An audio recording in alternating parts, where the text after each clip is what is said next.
Thanks for waiting, everyone. Is an engine for city growth that benefit health and well-being and improve the day-to-day life. The term density relates to the concentration of people in a particular area. Cities act to connect people. How we design our future cities and sustainability is the real challenge that we face. Delivering urban density is key to realize this. Density helps foster identity, culture, and community. It creates vibrancy, stimulates creativity, and when integrated into our cities, produces livable and walkable neighborhoods. When we talk about density, we aren't talking about isolated high-rise towers, rather an urban brain that interacts with places and spaces in a cohesive and holistic manner. Density is a spectrum. It's not an absolute choice between low cost or the Gold Coast, rather a diversity of housing choices, creating neighbourhood character and amenity, which delivers social and economic benefits. Studies show that density correlates to well-being and improved livability. Cities with clustered communities do better because they can do more with less.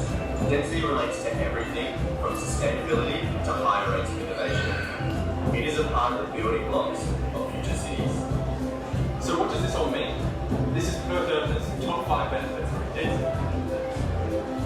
More people mean more services like shops and cafes for you to enjoy, which benefits small businesses. Dense neighbourhoods have smaller street neighbourhoods, meaning you drive less and more people walk to more, activating the streets around you. This provides the opportunity to deliver higher quality public spaces and facilities. Higher density equals a smaller urban footprint, which creates more parks and urban spaces for you to enjoy and leaves the bushland in its natural state. With more people around, there are more eyes on the streets, and the opportunity for crime to occur is reduced. Roads, sewers, power lines, and service delivery are all cheaper to build, deliver, and maintain, leaving more money for improving your community. How we build cities today shapes the way that people will be living in the future. The decisions made now with community support is the first step in building healthier, happier, and more connected neighbourhoods. Density is a proven way to achieve this. It allows you to enjoy the place where you live.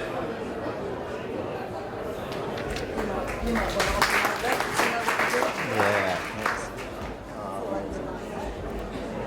All right. Yeah. Alrighty, let's get stuck into it. Guys, I'm going to be talking about density, millennials, and cities.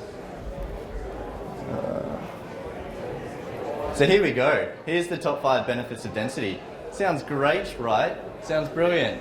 Let's take a look at what it looks like in real life. Awesome. Awesome.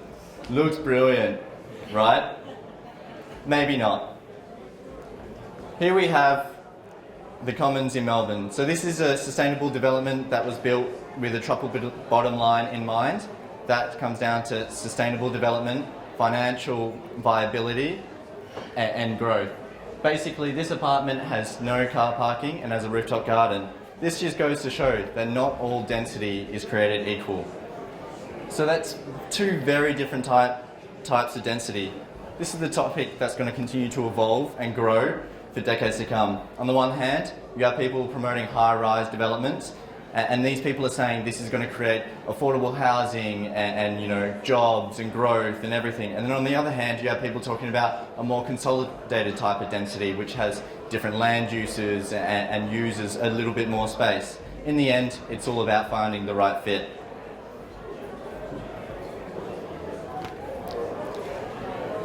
So what's the right fit?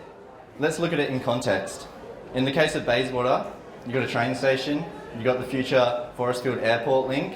There's going to be significant investment in the town centre. It's going to happen, it's inevitable. So, how do you make it right?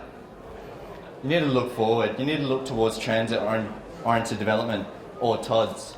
Basically, there's immense benefits to developing in this way. It maximises the development impact of investments, including transport, housing and jobs. It supports the economy by leveraging private investment, and it improves access to multiple modes of transportation and walkable neighbourhoods. However, there's also a multitude of other context-specific variables which can support density. I like to call this the density toolbox. So these are things like mixed-use zoning, open and public spaces, amenity-rich neighbourhoods, pedestrian-oriented street design. Bayswater has all these things. These tools are only as important as the people they benefit. It's not just about making your commute to work 10 to 15 minutes and only a walk and a train ride away. It's about making that experience happy. It's about building a happy city, and that's what millennials want to live in now and into the future. So millennials, what's a millennial? Millennials are generally defined as those born between 1980 and 1994, give or take. We are entitled, lazy, educated. These are some of the words that have been used to define millennials. Well, part of this is true. We are the most educated generation in history, yet we're not the most anchored. There are a number of factors which are at play in terms of where we want to live and how we want to live. Yes, we're in university a bit longer. Yes, we're travelling more. But we also have a significant lack of affordable housing options. We have a lack of housing choice to meet our lifestyle needs and wants. But we lead the trend in less driving.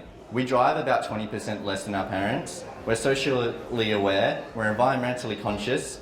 But the question that needs to be asked of every trend associated with millennials is, will this group really push systemic change in how Australians live? I think yes. Look at the disruptive services we're using now. Airbnb, Uber, Pokemon Go. It's changing the way we go about our lives. Whilst we like looking at screens, we also like interacting. We need to look into the future about how we're going to correspond to each other's wants and needs and everything. You look at the way we co-work, we talk, we do everything about our lives. Why isn't this reflected in our housing choices? So whilst the apartment supply in Perth, it's growing, but it's coming from a very low base. When you look nationally, you'll see that apartments are at a far higher percentage of approvals than in Perth. In 2015, 18% of all approvals in Perth were apartments. This is comparable to 48% in Brisbane. Brisbane is our most comparable market. It's often said that Brisbane is 5 years ahead of Perth, but it's also expected that Perth's population is going to exceed Brisbane's in the short term. So what does it all mean? We're looking down the barrel of not wanting apartments, but requiring apartments for sustainable growth for our city. We have an opportunity, not just within Bayswater, but within Perth, to densify and create places and spaces which both young and old people want to live in. I mean, I believe the case of Bayswater is not why, but why not? Thanks.